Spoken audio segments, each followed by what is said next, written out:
Est-ce qu'on est prêt pour la parole de Dieu? Amen. Bon, Seigneur, on va se lever si vous voulez bien et on va ouvrir le Saint-Livre et nous allons maintenant dans la deuxième partie, donc ce message, choisir un conjoint. Choisir un conjoint. Nous allons lire si vous voulez bien dans Genèse, chapitre 24. Genèse, chapitre 24, et nous allons relire le passage que nous avons lu dans la première partie. Verset 1er, c'est le choix, évidemment, donc de la belle Rebecca, donc, qui a été choisie pour épouser Isaac. Abraham était vieux. Abraham était vieux avant son âge, et l'Éternel avait béni Abraham en toutes choses. Abraham dit à son serviteur, le plus ancien de sa maison, l'intendant, le gérant de tous ses biens, mais je te prie ta main sous ma cuisse, une sorte d'assermentation, et je te ferai jurer par l'Éternel, le Dieu du ciel et le Dieu de la terre, de ne pas prendre pour mon fils une femme parmi les filles des Cananéens, des païens, au milieu desquels j'habite, mais d'aller dans mon pays et dans ma patrie, prendre une femme pour mon fils Isaac.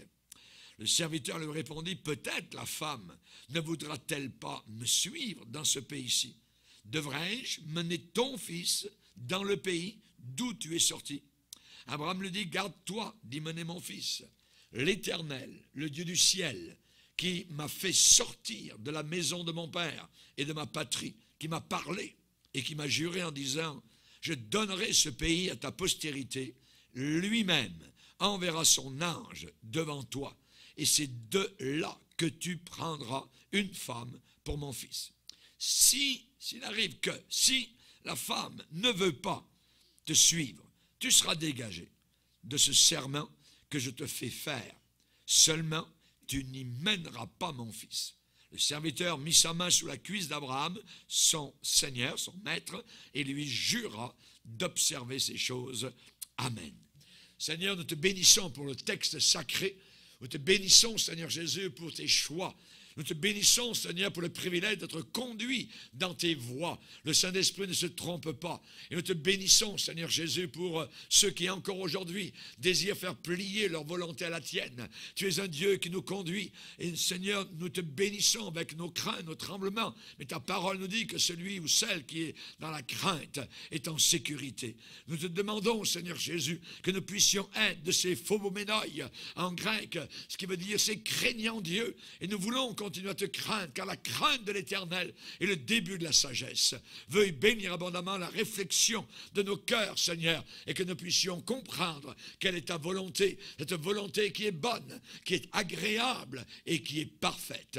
Nous voulons t'offrir nos corps en sacrifice afin d'accomplir ce culte logique et raisonnable. Dans le nom puissant de Christ Jésus, Amen. Et tout le peuple dit Amen.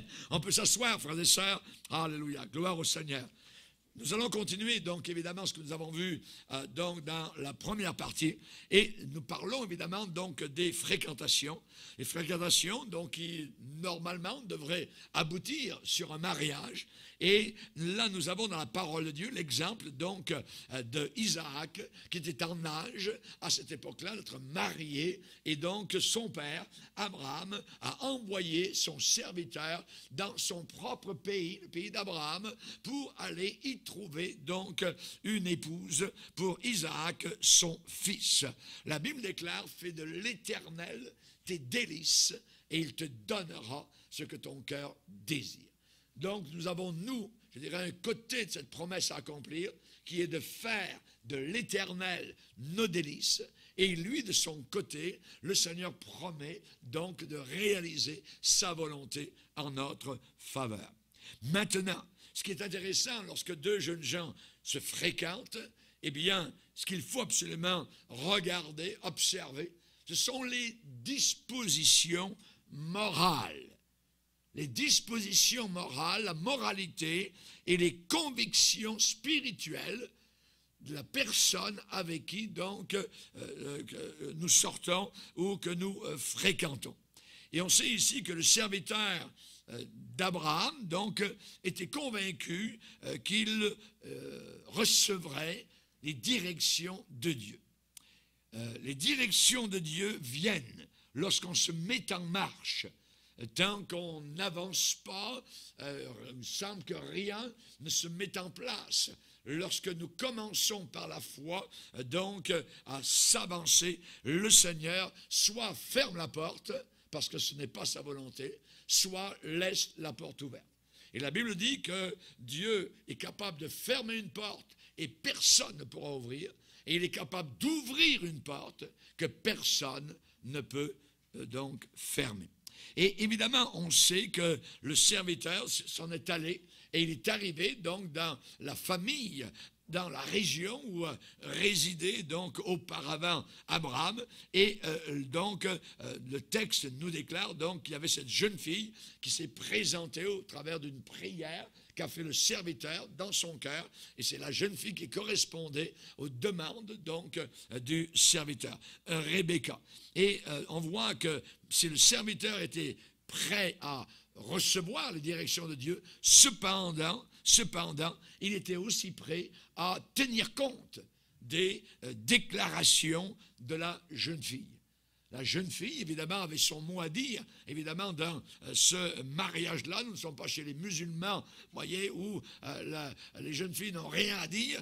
Donc, elles sont comme obligées, absolument pas. On voit ici, dans la parole de Dieu, que le serviteur d'Abraham a tenu compte des pensées de Rebecca. Et on voit que ce serviteur a fait cette démarche avec confiance. Il a agi avec une pleine assurance. Et Dieu a conduit. Maintenant, lorsque, évidemment, deux jeunes gens considèrent, évidemment, une vie ensemble dans le mariage, évidemment, donc, le Seigneur déclare, « Je t'instruirai et je te montrerai le chemin que tu dois suivre. » Ce qui veut dire que le Seigneur a son œil sur notre vie. Je t'instruirai, je te montrerai, je te conseillerai. Les conseils de Dieu, ça vaut plus que des barres en or. Les conseils du Seigneur sont merveilleux, voyez, et c'est bon justement d'être sensible, sensibilisé à la voix du Saint-Esprit. Et là, nous voyons dans Genèse 24, particulièrement, donc, nous allons lire ce qui est arrivé lorsque le serviteur est arrivé le soir, donc au soleil couchant, particulièrement, donc, lorsque les jeunes filles sortent pour aller faire boire les animaux, eh bien, verset 15, Genèse 24, verset 15, le serviteur n'avait pas encore fini de parler, c'est-à-dire de parler à Dieu, voyez, que sortit sa cruche sur l'épaule, Rebecca, née de Bethuel, fils de Milca, femme de Nachor, frère d'Abraham. C'était une jeune fille très belle de figure. Elle était vierge et aucun homme ne l'avait connue. Elle descendit, dans le sens connaître, d'avoir de relations sexuelles. Vous voyez, aucun homme ne l'avait connue sexuellement. Elle descendait à la source, remplit sa cruche et remonta. Le serviteur d'Abraham courut au-devant d'elle et dit « Laisse-moi boire, je te prie un peu d'eau de ta cruche. » Elle répondit « Bois, mon Seigneur, bois, mon maître. » Voyez. Et elle s'empressa d'abaisser sa cruche sur sa main et de lui donner à boire. Quand elle eut achevé de lui donner à boire, elle dit, et c'est ça évidemment donc que le serviteur avait demandé au Seigneur, celle qui dira, je puiserai pour toi, mais aussi pour tes chameaux. Et quand donc le serviteur eut achevé de boire, elle dit, je puiserai aussi pour tes chameaux.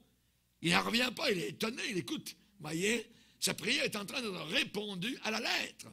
Elle dit, je puiserai aussi pour tes chameaux jusqu'à ce qu'ils aient assez bu. Et elle s'empressa de vider sa cruche dans l'abreuvoir et courut encore au puits pour puiser. Et ça, c'est un travail, un grand labeur. Des chameaux, donc, ont soif et évidemment, ça prend beaucoup, beaucoup de litres d'eau. Et donc, elle puisa pour tous les chameaux. Et nous voyons ensuite, l'homme la regardait avec étonnement, imagine, je comprends, et sans rien dire, pour voir si l'Éternel faisait réussir son voyage ou non. Quand les chameaux eurent fini de boire, l'homme prit un anneau d'or du poids d'un demi-cycle et 2 bracelets du poids de 10 cycles d'or. Et il dit, « De qui es-tu fille? Dis-le-moi, je te prie. Y a-t-il dans la maison de ton père de la place pour passer la nuit? » Et elle répondit, donc elle s'identifia, elle donna sa carte d'identité. Je suis fille de Bethuel, fils de Milca et de Nakar. Et elle lui dit encore, pour sa deuxième question, il y a chez nous de la paille et du fourrage en abondance et aussi de la place pour passer la nuit. Quand l'homme, le serviteur d'Abraham, a vu cela, l'homme s'inclina, se prosterna devant l'Éternel en disant, béni soit l'Éternel, le Dieu de mon Seigneur Abraham, qui n'a pas renoncé à sa miséricorde, à sa fidélité envers mon Seigneur. Moi-même, l'Éternel m'a conduit à la maison des frères de mon maître, de mon Seigneur Abraham. La jeune fille courut raconter ces choses à la maison de sa mère. Des choses extraordinaires. Direction de Dieu. Il y a quelque chose qui là était en train de se passer. Le Saint-Esprit était en train de conduire. Des prières étaient montées vers le ciel. Des prières silencieusement étaient en train d'être répondues sous les yeux étonnés donc du prieur, de celui qui avait demandé, du serviteur donc d'Abraham. Quelque chose de merveilleux. Et donc dès le premier contact, il y a eu deux questions. Deux questions. Moi, j'aime aller dans ces domaines-là, et je pense que tout le monde aime les histoires d'amour, voyez, amen, et nous aimons les histoires d'amour de la parole de Dieu, amen, gloire au Seigneur. Et là, particulièrement, donc, il y a deux questions qui sont posées à la jeune fille. Et je crois évidemment que la question est une question d'identification. De qui es-tu fille? Dis-le-moi, je te prie. De qui es-tu la fille? Voyez? Et je pense que tout prétendant au mariage, eh bien, doit savoir, se doit de savoir l'identité, la marche de la personne qu'il fréquente, sa marche sociale, intellectuelle, spirituelle de son futur. Il faut savoir, il n'y a pas pire à faire que d'apprendre des surprises après le mariage. Des choses qui n'ont pas été dites, voyez, avant de se marier. C'est arrivé dans l'église chrétienne où il y avait une jeune fille, fille de pasteur, qui s'est mariée avec quelqu'un, tout a été très très bien, jusqu'au jour, dans le mariage, très peu de temps plus tard, la jeune fille apprend que le jeune homme a déjà une autre épouse dans un autre pays, à Haïti. Voyez, ça c'est quelque chose d'inimaginable et ça a été la rupture, donc ça a été terrible évidemment donc d'apprendre des choses. Mais le jeune homme a caché cela. Imaginez le cœur brisé de cette jeune fille de pasteur, bien intentionnée, qui était en amour avec ce jeune homme, mais lui n'a rien dit donc sur ce qui se passait dans un autre pays. Donc aujourd'hui évidemment, je pense que la question qui a été posée ici à Rebecca, de qui es-tu la fille? C'est quoi ton arrière-plan? C'est là qu'il ne faut pas uniquement se regarder dans le blanc des yeux, je t'aime, je t'aime. Il faut poser des questions, il faut savoir, il y a de l'information à récupérer, donc de savoir la vérité. Il faut s'informer donc avec tact, évidemment, mais donc il faut se parler sur les goûts différents, les intentions donc de l'un et de l'autre, les inclinations de l'un et de l'autre, et insister s'il le faut sur certains projets d'avenir. Voyez, est-ce que tu veux des enfants? Aujourd'hui, il y a des gens qui se marient, ils ne veulent pas d'enfants. Voyez, et c'est bon d'en parler, évidemment, donc, avant, et évidemment, donc, de parler de ces domaines. Ne rien négliger qui, plus tard, si il y a des choses qui ne sont pas sues, pourraient compromettre même l'avenir des enfants. Ouais, c'est très important, donc, de qui es-tu la fille? Tu viens d'où? Voyez, c'est quoi ton arrière-plan? C'est qui tes parents? Voyez, tu es né à quel endroit? C'est bon de savoir ces choses-là. Et la deuxième question que le serviteur a posée donc à Rebecca elle-même, y a-t-il chez toi et dans ta maison de la place pour passer la nuit? C'est la deuxième question que donc le serviteur. On pourrait dire une question anodine, je dirais de peu d'importance, au contraire, très important. Pourquoi? Eh bien parce que Dieu nous dit, et dit, je dirais aux deux jeunes gens, la même chose. As-tu une place pour moi dans ton cœur? As-tu une place pour moi? Est-ce que je peux venir chez toi? Es-tu vraiment sauvé? Est-ce que vraiment ta vie correspond avec la parole de Dieu? As-tu une place pour moi dans ton futur foyer? Dieu pose ce genre de questions. C'est très important. Est-ce que je peux prendre ta destinée entre mes mains? Est-ce que tu es prêt donc à te laisser forger, former, mouler selon donc ma volonté et le plan que j'ai pour ta propre vie? Alors évidemment, c'est d'une très grande importance pour ceux qui envisagent le mariage, qui veulent fonder un foyer, élever des enfants, et je dis de façon chrétienne. De façon chrétienne. Les foyers dans lesquels on respire la joie, on respire la satisfaction. Généralement, vous aurez dans ces foyers-là une atmosphère de repos, une atmosphère de paix, une atmosphère de joie même. Et dans d'autres foyers, et vous le ressentez quand vous entrez parfois dans certaines maisons, c'est tense. C'est froid, c'est glacial, il y a quelque chose qui se passe, c'est spirituel, voyez, mais le chrétien ressent évidemment donc toutes ces choses-là. Alors, quand on se fréquente, évidemment, donc, il ne faut rien laisser au hasard, il faut se parler. Il faut évidemment donc se parler.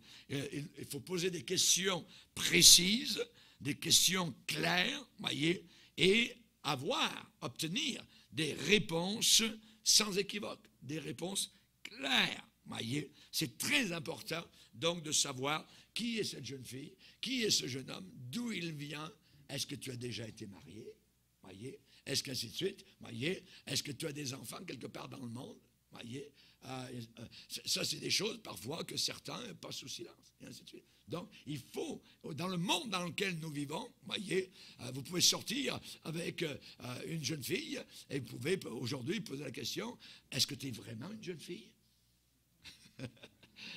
Ça peut être un garçon qui a été changé en fille. Aujourd'hui, il y a toutes sortes, évidemment, donc, de choses. Et ça m'est arrivé, moi, dans mon bureau, où donc, on avait appris quelque chose, où c'était, donc, on avait un cas semblable, et on a arrêté, évidemment, toute la chose. Mais la dame qui était là, c'était un ancien homme, voyez. Un ancien homme, et ça c'est terrible évidemment. Donc aujourd'hui, dans l'époque tellement pourrie et sale dans laquelle nous sommes, il faut prendre son temps, jamais agir, je dirais, de façon donc rapide. On sait dans Proverbes chapitre 8 verset 7, la sagesse parle, et c'est merveilleux ce qui est dit ici. On va le lire si vous voulez bien, dans Proverbes chapitre 8 verset 7. Proverbes chapitre 8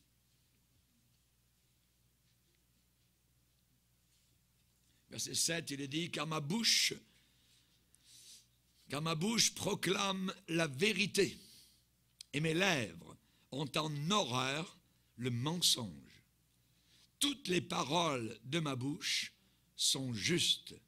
Elles n'ont rien de faux ni de détourné. Toutes sont claires. C'est clair dans la parole.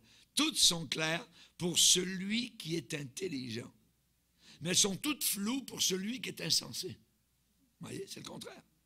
Toutes sont claires pour celui qui est intelligent et droites pour ceux qui ont trouvé la science dans le sens de connaissance de Dieu. Amen. Donc, rien de faux. Voyez, c'est clair. Voyez, les choses de Dieu sont droites. Et la Bible nous dit une chose particulière, et ça s'applique très bien au mariage. Ne vous placez pas, ne vous mettez pas avec les infidèles sous un joug étranger. C'est-à-dire, si vous êtes chrétien, chrétienne, eh bien, il faut qu'à vos côtés, vous ayez un chrétien avec qui vous pourrez prier, pleurer ensemble, élever vos enfants ensemble, futurs, et ainsi de suite. Absolument. Et ensuite, il faut savoir quelle sorte de chrétien c'est. Aujourd'hui, si vous allez sur le net, voyez, chrétien, ça peut être un catholique, ça peut être un protestant complètement mort, ça peut être toutes sortes de choses, voyez. Alors aujourd'hui, le mot chrétien, il faut poser des questions. Es-tu né de nouveau? Quand ça s'est passé? Comment ça s'est passé? Quelle église as-tu fréquenté dans le passé? Est-ce que tu as été baptisé dans l'eau? Est-ce que tu as été baptisé dans le Saint-Esprit avec le parler entre langues? Et ces choses semblables. Il faut discuter, il faut parler, évidemment, donc, de toutes sortes de sujets avant, après, évidemment, donc il y a les liens du mariage. Et la Bible dit très bien, ne vous mettez pas avec les infidèles sous un joug étranger. On va le lire, si vous voulez, dans 2 Corinthiens 6, 2 Corinthiens chapitre 6, 2 Corinthiens chapitre 6 et au verset 14. C'est très clair. Ne vous mettez pas avec les infidèles. Un infidèle, c'est quelqu'un qui n'a pas la foi. Dans le mot fidèle, il y a le mot foi. Un infidèle n'a pas la foi biblique. Voyez? Ne vous mettez pas avec les infidèles sous un joug étranger. Un joug étranger. Car quel rapport, donc quelle connexion, y a-t-il entre la justice et l'iniquité?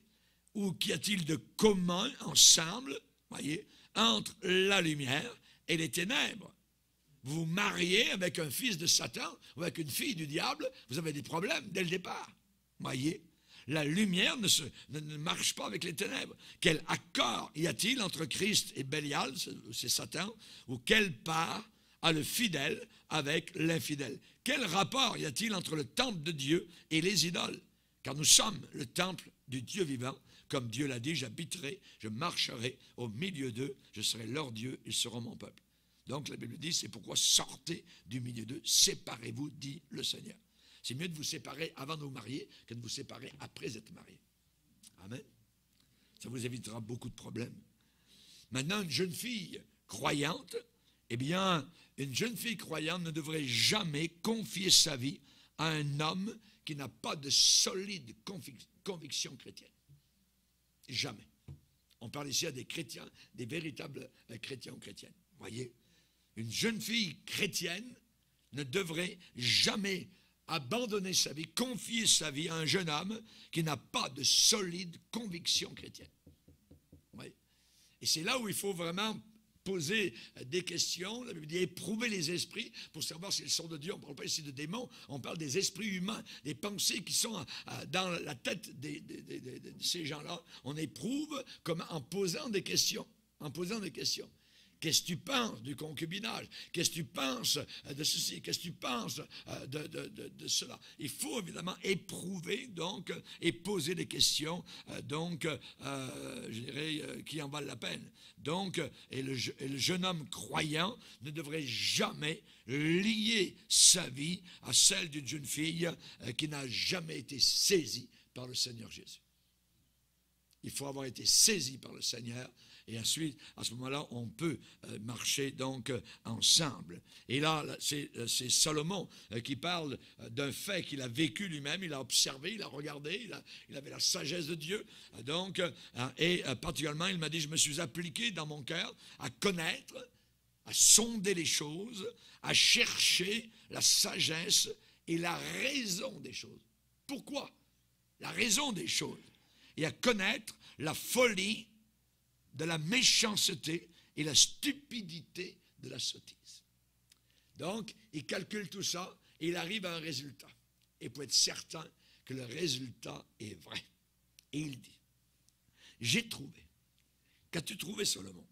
J'ai trouvé plus amer que la mort. Plus amer que la mort. La mort, c'est amer.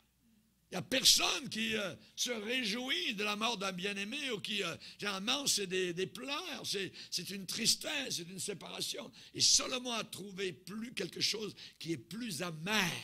On parle d'amertume, on parle de goût vinaigre, voyez, plus amer que la mort, la femme. Quelle femme? Il le dit. La femme dont le cœur est un piège. La femme dont le cœur est une trappe. Et dont les mains sont des liens.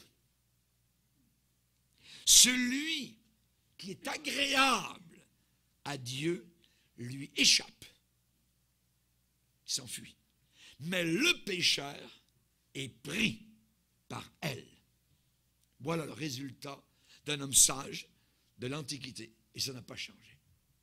Que de femmes pièges, que de femmes souricières, qui ont fait pleurer, je dirais, à mouiller des oreillers, je dirais, des jeunes gens, parce que c'était des mauvaises femmes. C'est la raison pour laquelle il ne suffit pas qu'une jeune fille vienne à l'église, ou qu'un jeune homme vienne à l'église. On dit, oh, il n'y a pas de problème, viens à l'église. Non. Il peut venir à l'église pour te séduire. Ils sont capables de venir pendant des mois même.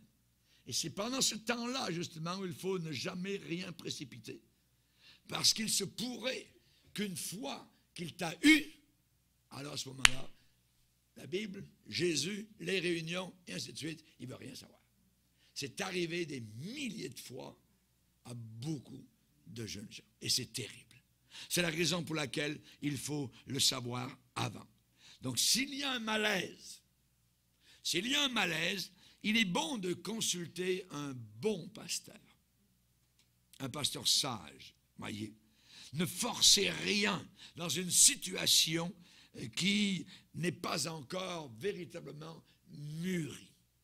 Si le fruit n'est pas mûr, laissez-le mûrir. Ça ne veut pas dire que ce n'est pas le vôtre, mais donc il faut laisser voir le déroulement des choses, être dans la prière, être dans la crainte de Dieu. Il y a un verset, je me rappelle, quand j'étais dans les fréquentations de ma future épouse, ce verset, j'étais jeune pasteur, mais j'étais dans la crainte de Dieu, et il y avait un verset qui m'a toujours frappé, qui m'a protégé. Ça dit, celui qui est dans la crainte de s'engager est en sécurité. Dans le livre des Proverbes. Celui qui craint de s'engager. Celui qui vit dans la crainte de Dieu, c'est merveilleux. Parce que la crainte de Dieu, voyez, c'est ça qui nous protège. Voyez, celui qui craint de s'engager est en sécurité.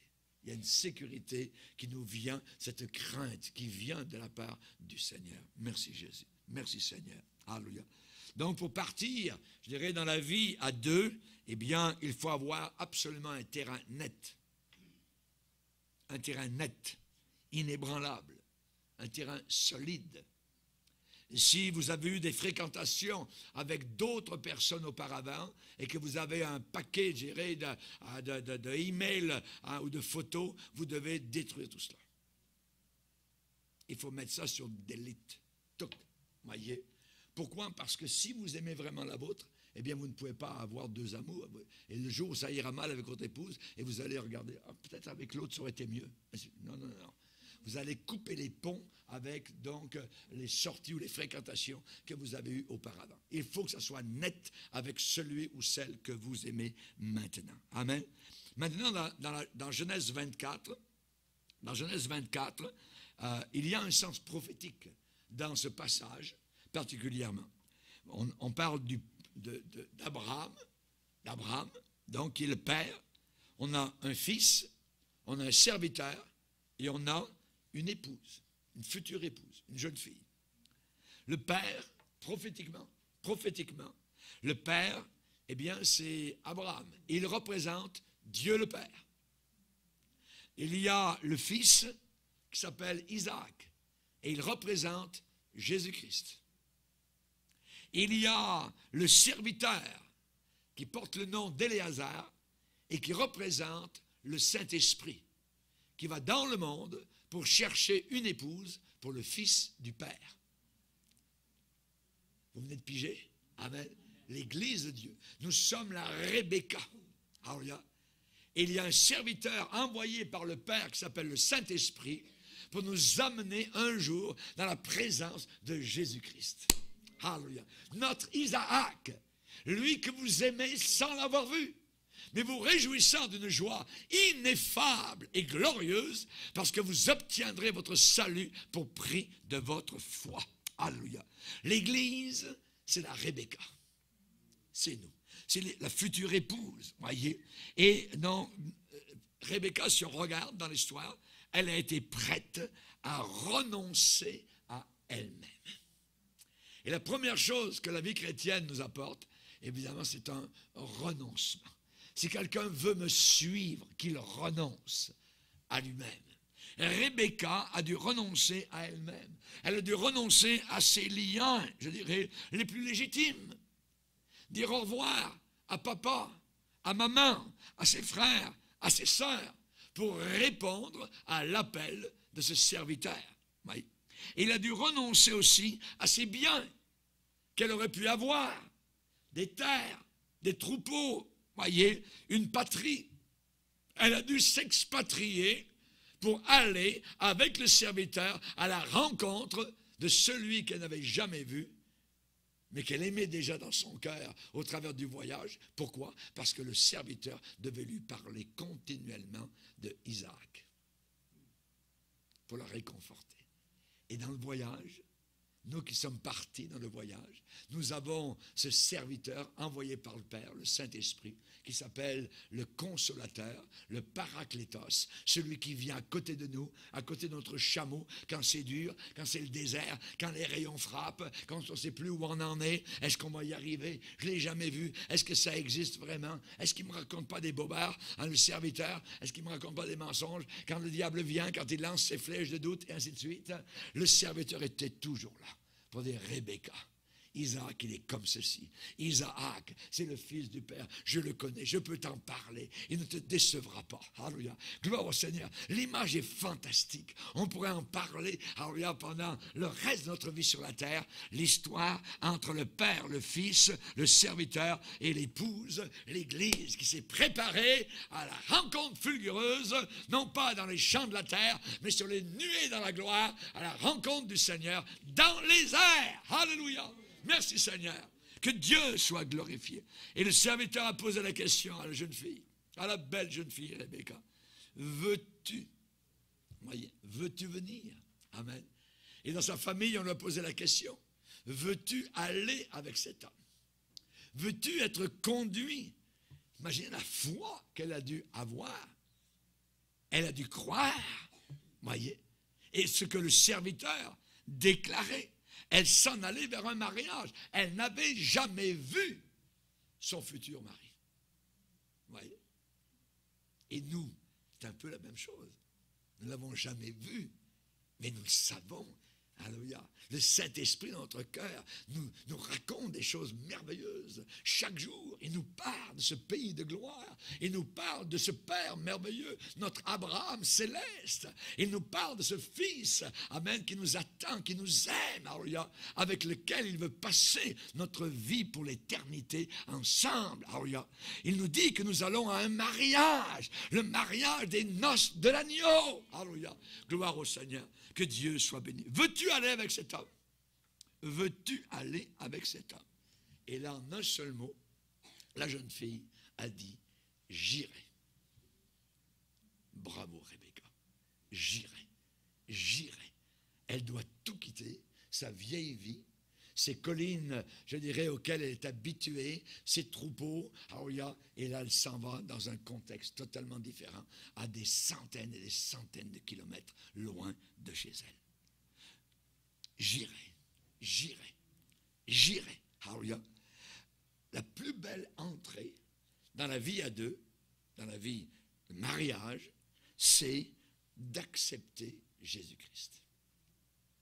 C'est de la voir dans notre cœur, de lui dire oui, oui je veux aller, oui je veux marcher avec Jésus, oui je veux le rencontrer un jour, oui je crois tout ce qu'il a fait pour moi à la croix du Calvaire. Amen.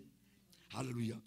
Et donc au travers, elle est partie, et au travers du texte, c'est un grand chapitre, chapitre 24, ça a 67 versets, imaginez.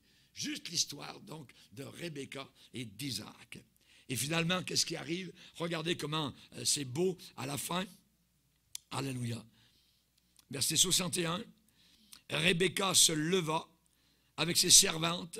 Elles montèrent sur les chameaux et suivirent l'homme. Et suivirent donc le serviteur d'Abraham. Et le serviteur emmena Rebecca et partit. 62. Cependant, Isaac était revenu du puits de l'Acaïraï et il habitait dans le pays du Midi, au sud. Un soir, qu'Isaac était sorti pour méditer dans les champs. Alléluia. C'est un homme de Dieu. C'est un homme qui aime le Seigneur. Il sort un soir au coucher du soleil, au crépuscule, pour méditer, pour penser au Seigneur, pour penser à sa future épouse qui un jour va arriver. Il leva les yeux ce soir-là et regarda. Et voici, des chameaux arrivaient. La caravane arrivait. Rebecca leva aussi les yeux. Vous vous rendez compte les regards qui se croisent. Et quand nous allons arriver dans la gloire, alléluia, alléluia, un certain soir, amen, au coucher du soleil sur la planète Terre, la nuit sera quasiment arrivée sur la Terre. Alléluia. Un jour, nous allons nous aussi regarder et voir celui que nous n'avons jamais vu, mais que nous avons aimé, que nous avons loué et que nous avons attendu, sur lequel nous avons langui et nous avons pleuré sur lui. Nous avons demandé son aide sur la terre. Et nos regards, oh mes amis, vont se croiser. Rebecca leva aussi les yeux et vit Isaac. Elle descendit de son chameau. Et elle dit au serviteur, qui est cet homme qui vient dans les champs à notre rencontre? Alléluia. Qui vient dans les champs à notre rencontre. Rebecca est allée à la rencontre du bien-aimé, et le bien-aimé ce soir-là était aussi allé à la rencontre de la bien-aimée. Alléluia. Rappelez-vous les vierges dans Matthieu 25, allaient à sa rencontre. Celles qui étaient prêtes, pof, y allèrent. Et les autres avaient la lampe, aucune huile, aucune lumière. Hey, prêtez-nous de l'huile, nos lampes s'éteignent. Allez payer le prix. Allez chez les marchands. Nous avons payé le prix pour l'huile. Le salut, c'est gratuit. Mais l'huile, c'est payant. Il faut la payer. Cette onction de Dieu. Cette onction de grâce. Cette onction de puissance. Il faut chercher le Seigneur avant que les autres soient levés le matin. Il faut le chercher le soir, dans la journée, pendant que les autres pataugent dans les poubelles et les choses de ce monde. Il faut que toi, tu sois ton affaire dans la parole de Dieu. Alléluia. Il faut y être. Il faut cette onction sur notre vie. Cette onction est très importante. Dans les temps anciens, il y avait le pugilat. Et dans la lutte gréco-romaine, les lutteurs, donc, se faisaient oindre le corps, voyez, avec de l'huile. Comme ça, l'opposant, ça glissait. Ah ouais. C'est bien plus dur. Est-ce que vous avez cette onction sur votre vie qui vous garde comme imprenable? Satan voudrait mettre la main sur vous, mais tout glisse. Alléluia. L'onction est là. Vous êtes plus que vainqueur dans la bataille spirituelle. On a besoin, amen. Et la Bible dit, vous avez tous reçu de l'onction de Dieu. Amen. Nous l'avons, nous avons besoin de l'entretenir, d'aller chercher notre huile, de payer le prix pour aller la chercher. Amen. Dans la prière, dans l'intercession, dans l'obéissance à la parole de Dieu. Dieu donne son onction, son Saint-Esprit à ceux qui lui obéissent. À ceux qui lui obéissent. Alléluia. Oh, gloire au Seigneur. Amen. Chers amis, il est dit que ce soir-là, alléluia, ils se sont rencontrés. Et finalement, de fil en aiguille, la belle histoire, j'aime bien les histoires qui se terminent bien. Amen. Alléluia. Et là, ça se termine bien. J'aime ça. 67. Isaac conduisit Rebecca dans la tente de Sarah, sa mère. Il prit Rebecca qui devint sa femme et il l'aima. Amen. Et ainsi fut consolé Isaac après avoir perdu sa mère. Amen. Lorsqu'il y a eu un deuil dans la famille, cette nouvelle, je dirais, jeune fille qui arrive a été une consolation merveilleuse pour Isaac. Il l'a aimé. Marie, aimez vos femmes. Est-ce qu'on a besoin de le dire? Oui. On a besoin de le dire. Pourquoi? Parce que ce n'est pas évident. Amen. Et on a besoin, aimez vos femmes. Ne vous aigrissez pas contre elles. Non, non, non, non. Aimez-les. Amen. Rappelez-vous toujours le jour, vous êtes entré dans l'église, vous l'avez regardé, vos yeux sont croisés. les yeux de colombe, les yeux d'amour. Amen. C'est encore là. Amen. Le corps a un peu vieilli. Oui, c'est vrai, tout ça. Mais ce cœur, amen, doit toujours rester vivant et plein de charme et plein d'amour. Amen. C'est un honneur et une dignité, je dirais, de vous conserver pur. C'est très important. Parce qu'on vit dans un monde impur. Tout autour de nous, voyez, l'idée actuelle, la moralité descend de plus en plus, c'est quand tu es prêt, voyez, vous aimez, quand tu es prêt, allez tous les deux dans le même lit, tout ça, prenez un condo, tout ça, un appartement, ça c'est abominable. Voyez. No way, pas question dans l'Église de Dieu. Pas cela. Nous avons d'autres standards, voyez. Nous ne marchons pas au son du tambour du diable, nous marchons selon la parole du Seigneur. Restez propre, restez pur, voyez, c'est un honneur, c'est une dignité de vous conserver purs l'un pour l'autre jusqu'au jour du mariage. Le Saint-Esprit se fait serviteur et il proclame à tous, car Dieu t'a tellement aimé qu'il a donné son Fils sur la croix du Calvaire. Amen. Donc établissez votre foyer sur ce fondement. C'est un roc solide.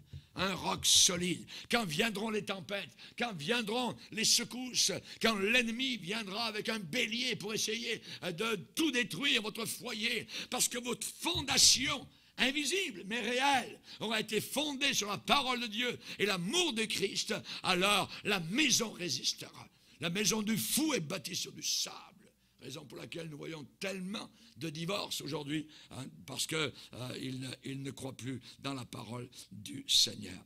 Observez, vous voyez, le respect que vous vous devez mutuellement. Les fiançailles sont un temps de discipline. Le temps des fréquentations, c'est un temps de discipline et ça amènera la bénédiction. C'est Dieu qui vous met à l'épreuve, jeunes gens, dans le temps donc des fréquentations. Et le mariage sera une union définitive que Dieu va sanctionner, approuver et va bénir. La Bible dit que Anne, dans la parole de Dieu, était une vieille femme qui habitait à Jérusalem. Et cette femme-là, donc, servait Dieu. Elle était âgée, elle avait plus de 80 ans. Il est dit qu'elle avait vécu 7 ans, notez bien chaque mot de la Bible, elle avait vécu 7 ans avec son mari. Son mari, ça veut dire qu'elle était mariée, voyez, par son ami, voyez, son mari, et depuis quand? Depuis sa virginité. Donc, cette femme-là était entrée jeune fille dans le mariage, vierge. Et c'est tel quel que la Bible, donc, nous l'enseigne. Elle avait vécu 7 ans, donc simplement 7 petites années avec son mari, donc, et elle était restée veuve. Elle aurait pu se remarier, mais elle était restée veuve. Elle était âgée, donc, de 84 ans. Et nous voyons, donc, les principes de Dieu. Cette jeune fille qui, au début de sa vie, s'était mariée vierge, ayant la crainte de Dieu, et maintenant était âgée de 84 ans, et elle servait Dieu nuit et jour dans le jeûne et dans la prière. Et elle a reconnu le bébé Jésus comme étant le Messie. Discernement. Amen. L'obéissance à la parole de Dieu vous donnera du discernement. La désobéissance va rendre les choses toutes floues. Vous n'y verrez plus rien. Donc, il est important de suivre, évidemment, ce que Dieu nous demande. Évidemment, le temps des fréquentations est une partie, je dirais, d'un exercice spirituel. Ça fait partie, donc, de notre expérience spirituelle. Et on va dire, pasteur, c'est bien beau, mais pour Adam, lui, c'était très facile de choisir son épouse. Oui, c'est vrai. Oui. Pourquoi? Parce que Dieu l'a présenté une. Il a dit, c'est elle. Il l'a vue, il dit, oh oui. Oui. Donc, pas dur, pas difficile. À Adam, évidemment, donc, de choisir. Il n'y en avait pas d'autre. Voyez? Pas dur pour choisir sa femme. Mais nous ne sommes pas si limités que cela. Voyez? Et évidemment, donc, il y a plusieurs possibilités qui peuvent se présenter. Mais pendant la période des fréquentations, n'oubliez pas qu'il y a beaucoup de dangers. Il y a beaucoup de dangers, il y a beaucoup de pièges pour nos jeunes gens. Et les jours des fréquentations peuvent être des jours très heureux, voyez, enthousiasmants, si on cherche la direction du Seigneur dans cela. Mais Satan est là. Satan est guette. Et Satan est prêt à conduire ces jeunes gens-là vers le péché et à briser leur vie dès le départ. Voyez, il veut les amener comme les autres dans le concubinage. Voyez, ça c'est la misère. C'est la misère. Il n'y a aucune responsabilité. Et particulièrement, donc, la Bible dit que de remettre notre vie entre les mains du Seigneur, on peut avoir des projets, mais ce sont les projets du Seigneur qui se réalisent. C'est ce que Dieu déclare qui vont se réaliser. On va le lire, si vous voulez bien, dans Proverbe 16. Proverbe 16. Proverbe chapitre 16, verset 1er. Les projets que forme le cœur dépendent de l'homme, mais la réponse que donne la bouche vient de l'Éternel. On a souvent dit d'une autre manière, l'homme propose et Dieu dispose. Amen, c'est ça. Nous l'avons là ici. Les projets que forme le cœur dépendent de l'homme, mais la réponse que donne la bouche vient de l'Éternel. Toutes les voies de l'homme sont pures à ses yeux, mais celui qui pèse, voyez, qui pèse, qui soupèse les esprits, c'est l'Éternel. Verset 3, recommande à l'Éternel tes œuvres et tes projets réussiront. Et tes projets réussiront. Verset 33, on jette le sort dans le pan de la robe, mais toute décision vient de l'Éternel. Amen. Finalement, il faut que ce soit Dieu, amen, qui approuve évidemment nos projets. N'oubliez pas que nos corps sont les temples du Saint-Esprit. Paul le dit aux Corinthiens. Savez-vous pas que vos corps sont le temple du Saint-Esprit? Donc nous devons garder nos cœurs et nos corps propres pour que Dieu y fasse son habitation. Voyez? Et il est totalement illogique, insensé d'avoir des vies sales, des vies impures et s'attendre à ce qu'un Dieu saint, à ce qu'un Dieu 3 fois saint et juste habite dans nos cœurs. Vivre des vies sales et avoir l'approbation de Dieu, c'est impossible. Voyez, la Bible déclare qu'on ne peut pas, je dirais, pratiquer, vivre dans le péché et être un chrétien, une chrétienne, et avoir un Dieu saint qui réside dans nos cœurs. C'est impossible, c'est impossible. La Bible dit, si quelqu'un détruit le temple de Dieu, Dieu le détruira. Dieu le détruira. Parce que le temple de Dieu est saint, donc, et c'est ce que vous êtes. Paul va dire à Timothée, un jeune homme, fuis les passions de la jeunesse. Ça n'a pas changé depuis 2000 ans. Regardez la jeunesse autour de nous. C'est ça. C'est l'impureté, la saleté, les passions. Fuis, fuis, va-t'en. Voyez. Dans 1 Corinthiens 6, il a dit, fuyez l'impudicité. Quelque autre péché qu'un homme commette, ce péché est en dehors de son corps. Mais celui qui se livre, qui s'abandonne à l'impudicité sexuelle, pêche contre son propre corps. 1 Corinthiens 6, versets 18 et 20. Quel rapport y a-t-il entre le temple de Dieu et les idoles? Oui, aucun. Donc on ne peut pas argumenter avec les Écritures, c'est clair, c'est net, voyez. Si vous suivez la convoitise de votre chair, ça sera la mort spirituelle. Comment le jeune homme, la jeune fille, rendra-t-elle pur son sentier? Je serre ta parole dans mon cœur, afin de ne pas pécher contre toi. Si on veut un sentier propre et pur, il faut absolument serrer la parole de Dieu dans notre cœur. Amen. On ne peut pas pratiquer ouvertement le péché et en même temps proclamer le salut, proclamer être chrétien, je suis sauvé, ainsi de suite. Non, non, non. Fuyez l'impudicité. Ce qui blesse votre vie spirituelle, c'est le péché. Ce qui blesse votre conscience est très dangereux. Et la Bible nous dit que certaines personnes ont fait naufrage, ont coulé, ont fait naufrage par rapport à la foi à cause d'une mauvaise conscience. On a un moniteur à l'intérieur qui fonctionne, ça marche.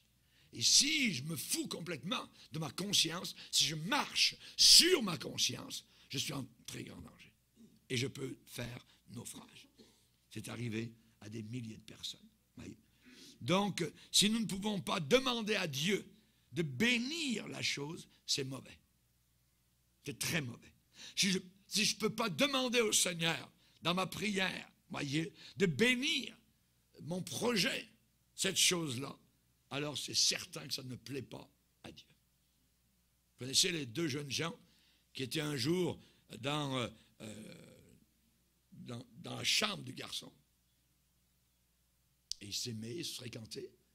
Et soudain, l'un des deux a dit, c'est merveilleux, on s'aime. Pourquoi on n'aurait pas une relation sexuelle ensemble avant le mariage?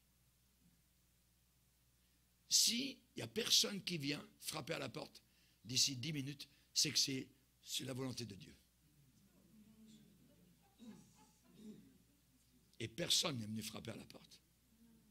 Et ces deux jeunes gens ont pleuré amèrement, amèrement, amèrement. J'ai eu dernièrement un coup de téléphone de l'Europe. C'était une jeune fille qui commençait à fréquenter un jeune homme. Et au bout de 2-3 mois, c'est exactement ce qui est arrivé. Elle dit, pasteur, que je regrette, que je regrette, que je regrette. Chers amis, si c'était de Dieu, il y aurait de la joie et de la paix. Mais il n'y en a pas. Il n'y en avait pas. Ce que Dieu veut, quelle est la volonté de Dieu? On va le lire, si vous voulez bien, dans 1 Thessaloniciens chapitre 4.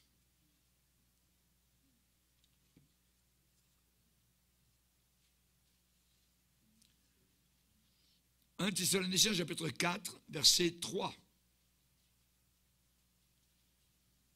Même 2. Vous savez en effet quel précepte nous vous avons donné de la part du Seigneur Jésus. Ce que Dieu veut. Ah, donc là on a la volonté de Dieu. Ce que Dieu veut, c'est votre sanctification. C'est que vous vous absteniez de l'impudicité. C'est que chacun de vous sache posséder, ou encore on pourrait dire contrôler, voyez, son corps, dans la sainteté et l'honnêteté, sans vous livrer, vous abandonner à une convoitise passionnée, comme font les païens qui ne connaissent pas Dieu.